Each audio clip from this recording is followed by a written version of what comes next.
The Harris-Walz campaign arrives in Chicago with some polling momentum behind them. We mentioned that at the top. The most notable result being from ABC News and the Washington Post, showing her leading nationally the former president by 3 points, which is outside the margin of error, and Robert Kennedy Jr. with 5%. But again, that's the national poll. Right now, I want to expand the discussion to how state-by-state polling suggests more potential ways the election may go, particularly for the Harris-Walz ticket, more ways for it possibly to win in November, certainly more than President Biden had just a few weeks ago.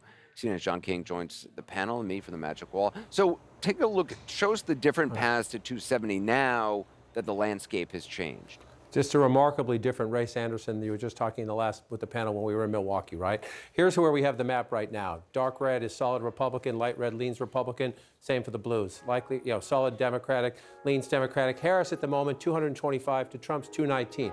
In Milwaukee, Joe Biden had one narrow path left, and that was win the blue wall states. Pennsylvania, Michigan, Wisconsin, and even if he did that, he would have to pick up Nebraska's 2nd congressional district. And I can tell you that was the Democrats' only path in Milwaukee, and that was an unlikely path because we knew he was in trouble and Trump was in control. Harris right now can do that. You can see that in the state polling. You can see that in the return of African Americans, younger voters, suburban voters who were just leaving Biden back to Harris. You can see that path right there, but that's not the only path she has. African-American support has jumped as well, including African-American women. So the Democrats believe, tough, but they believe North Carolina would be in play.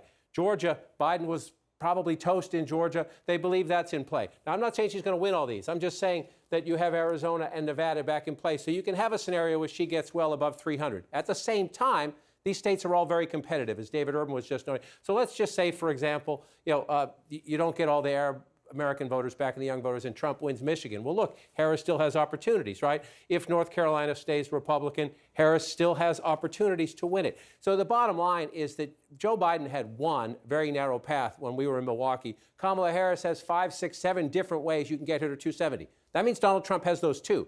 But when you have those possibilities, Anderson, it just changes the composition of the campaign. She can now target those states. Donald Trump has to spend money in places. A couple weeks ago, he didn't think he was going to have to spend money. We are in a brand new world. John, I know a lot of our panelists have questions for you as well. David Axelrod? Yeah, well, John, there are states and then there are states. In most of the models that you see, Pennsylvania's the tipping state, and it's 19 electoral votes. Right. So there's no other piece, is there, that you can simply swap out for Pennsylvania. If a candidate were to lose Pennsylvania, they would need more than one piece. Certainly, if Kamala Harris didn't win Pennsylvania, she'd need to win a couple of other states. In order to secure the 270. Without a doubt. The only one that comes close in this scenario here, so let's say Trump wins Pennsylvania, you give him that right there, that moves him up right there, right? So that would still have her 225. If you can somehow, we tend to live in a national political environment, so if Donald Trump's winning Pennsylvania, the blue wall states, for example, have voted together since 2004. They tend to go together. Doesn't mean they will this time. We're breaking rules all the time. But North Carolina would be your best option there for getting close to that same number back right there. But and then you're fighting through there. But that's why, David, if you just look at this, I'll just bring up the campaign ad spending, battleground ad spending. This is, forgive me for turning my back, just since Biden stepped aside and Harris got in, look at how much more money is going into Pennsylvania than any other state. The campaigns agree with you, David. Pennsylvania is the most important one because it's a bigger basket, 19. So you can see that. This is the campaign saying, you're right. Winning Pennsylvania makes it a whole lot easier. David Urban, you know Pennsylvania better than most. You were there with the former president yesterday. Yeah. So, John, even more granular, right? You're talking about the states. Let's get down in Pennsylvania to the counties, because as you know, John, this is kind of won and lost in several swing counties. We have Erie County in my book, right? Northampton, Lehigh, and Luzerne. Scranton area, Luzerne, and Lackawanna. So of those four, right? Northampton, Erie, Lackawanna, and Luzerne. What do you think? Where do you think we should be watching? What do you think is the most important there? Let me give you how I look at it, and then I'll give you another option. I tend to look at Erie. I want to show you up here, Northwest Pennsylvania. Look how close it was in 2020. Donald Trump won it in 2016. So I look at Erie, then you come over to Northampton County here. Why do I look there? Donald Trump won it in 2016.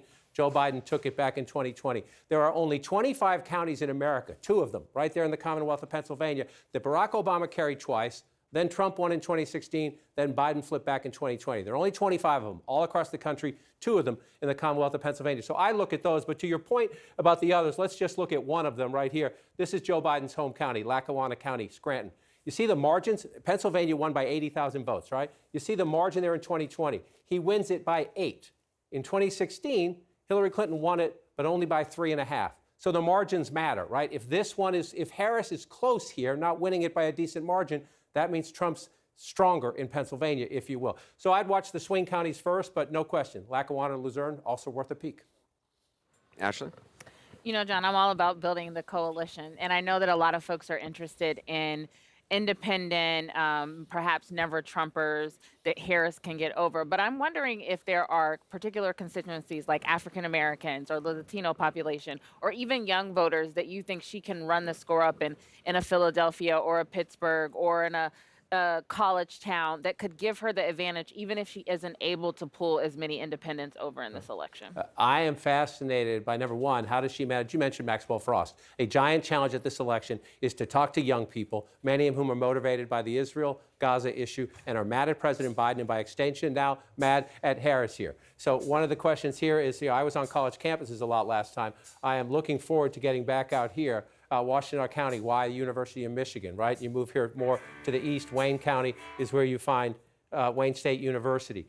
Does this convention, does she start to make a down payment on winning back those disaffected young people, many of whom are also people of color, either Arab Americans or African Americans we met on those campuses? The convention is a giant opportunity to begin that effort. That's the giant question. She's in better shape. She's not in good enough shape yet to say Michigan or some of these other places are a lock. That's David Urban's band here. They're doing a sound check right now. I'm trying to drown out the Democratic question. John, I want to ask you, common wisdom tells us the top of the ticket either boosts or drags down ballot candidates. But there's this thought that now Arizona and North Carolina are potentially in play for Kamala Harris. And Republicans have 2 very polarizing candidates, Carrie Lake in Arizona and then Mark Robinson running for governor in North Carolina.